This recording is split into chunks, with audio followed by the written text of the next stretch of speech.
Hello, welcome again to another episode of the Father Support Network. Uh, it's me, your host, Dr. Michael Wampa.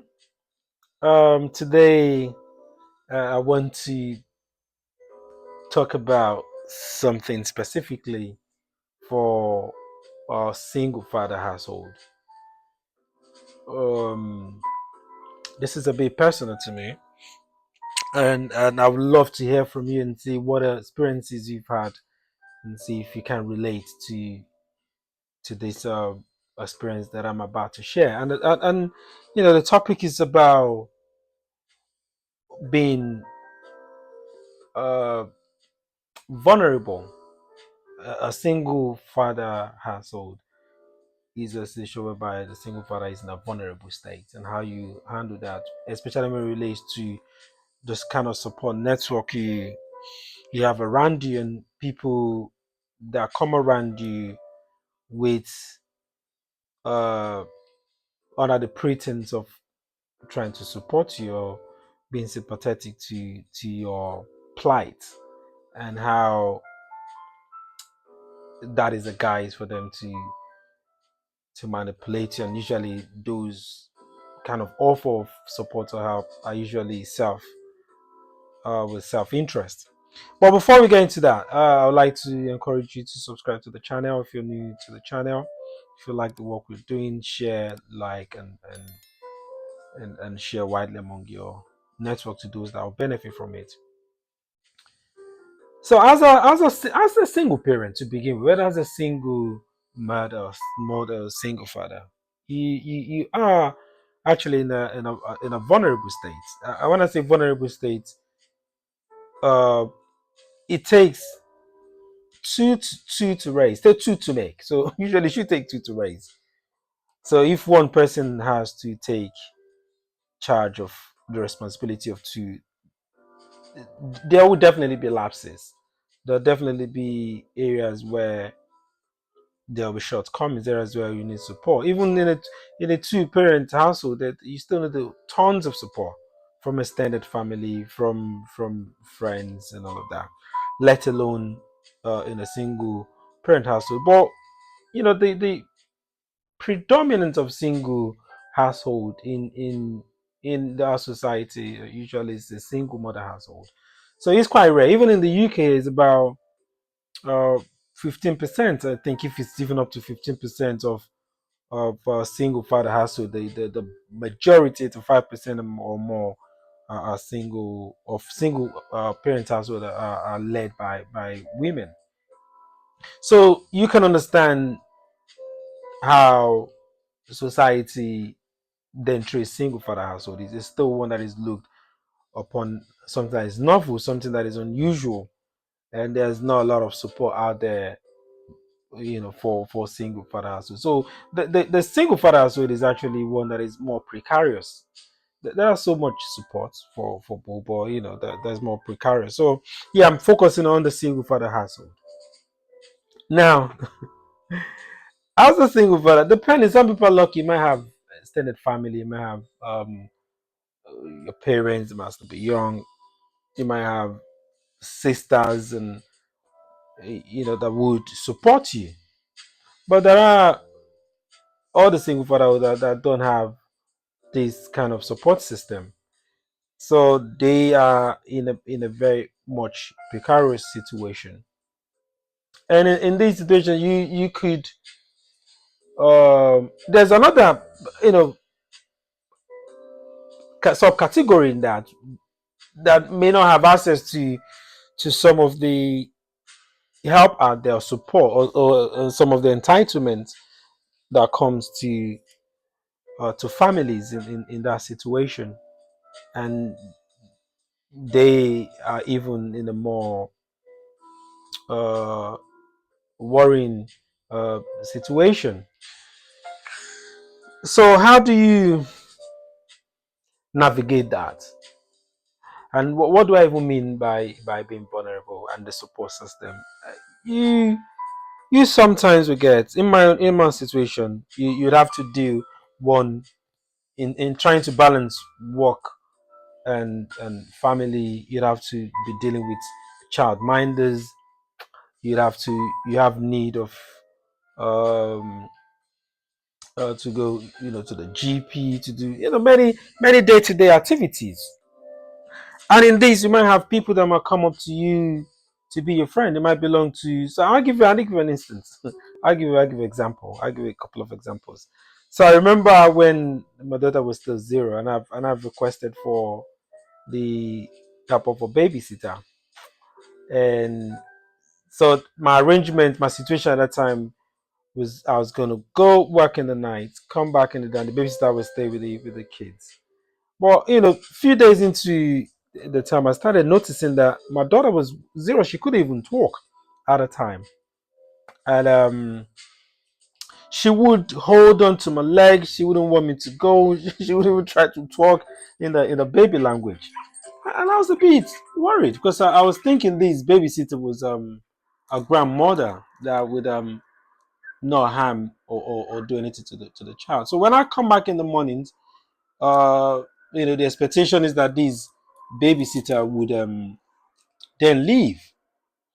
But I still noticed that this babysitter wouldn't leave. And I said, okay, maybe this babysitter felt, oh, let me help this young man. He's just returned from a night shift. But she wasn't leaving. She wasn't really being helpful. My kids weren't getting close to her. Not until I started noticing it looks like she was abusing my child in terms of like forcing the button in the mouth. And then funny, she started, I started sneakily moving in. Started seeing some some of her personal belongings. And when I asked her to leave, she never wanted to leave. But again, you might look at that, oh, this person wants to help you. But this person never wanted to help. This person had their own ulterior motive. I had another babysitter that wanted to come in. And then she said, oh, she was offering big help. I cut the guardian out. And then she was, trying to bring stuff, trying to.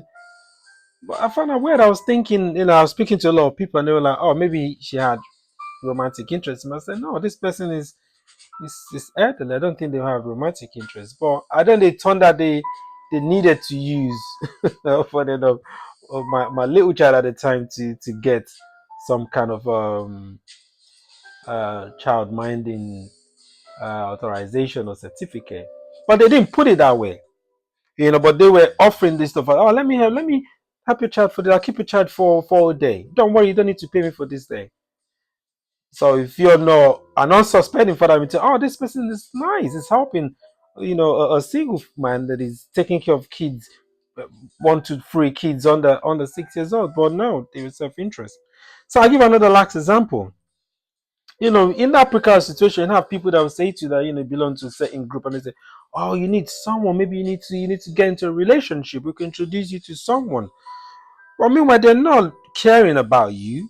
They don't care about you. They see you, but they're exploiting you, trying to introduce you to someone that they want to help, and they feel like they would use you in that vulnerable state. You being suspected to help that person. So I give an example. There's someone that's they want to use someone to come into the country, and it's, oh, you could marry this person, or you could date this person.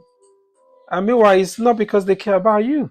It's not about because they care about you and the kids. There might be somebody say, "Come, we take care of the kids." No, it's because of their hidden agenda, what they want to get from you. So you feel indebted to them. You're blinded by the deceitful favor, the deceitful help, and then you might end up taking certain decisions that will affect your peace, affect the joy of your household and your children. So as uh single fathers household usually don't know the support that is out there. There is a ton of support. I wouldn't say, it might not be as many as the support that single mother household, and this is understandable because the majority of single household are women. But there are other forms of support you could go to, platforms you could go to the Citizen Advice Bureau. And men sometimes are, I will speak for myself, men sometimes are find it difficult to seek help. Maybe because of the ego, maybe because of the pride. Will find it very difficult to go out and seek. But these things are there. These provisions are there. There might be support with housing. There might be support with, for instance, you could. you could go work full time and up to, especially in England, in London for instance, and 80% of your childcare could be catered for whilst you're working. So all of this information are there. There are other kind of benefits you can be entitled to by just being in that situation that you might not know about. So it's better to seek out those uh formal avenue of alleviating the situation rather than putting yourself in a very situation whereby people can exploit. um but by and large, I think we just need to be very sensitive and know that not every help from people, uh not every help, it's pure, or not every help is without hidden intentions. There are some help that are just someone wants to get indebted, someone gives you this, and then you can't say no when you're propositioned. You can't say no when they propose certain things that are illegal, or certain things. I've seen single mothers that have been asked to do some illegal stuff, and they're difficult to say no because someone has already offered some favors to you in the past that look like favor, but they what they're doing is grooming you in a way. What they're doing is making you feel indebted, making you feel like you owe them, so that then they can exploit you. So as a single father, you need to be very conscious. You need to be in the know how. You need to really understand the psyche or psychology of human relations, and know understand that you are in a situation where some people, unfortunately, human beings are horrible. Sometimes are very, very horrible. And but having said that, there are also good people out there. I've had experiences of very good people that have offered some amazing support. But I'm saying we need to be discreet. We need to be discerning in the kind of support we need to take time to, especially our kids. We need to protect our kids. We need to take time to understand people's motive. We need to question people's motive. You need to understand why people are offering certain. So I would say it's better to go for formal help of assistance from the government, formal help of assistance from organizations, rather than deal with certain individuals that, and for those that might feel that they're not entitled. I didn't know for long things that I was entitled to. I didn't know for long uh certain things that I can access.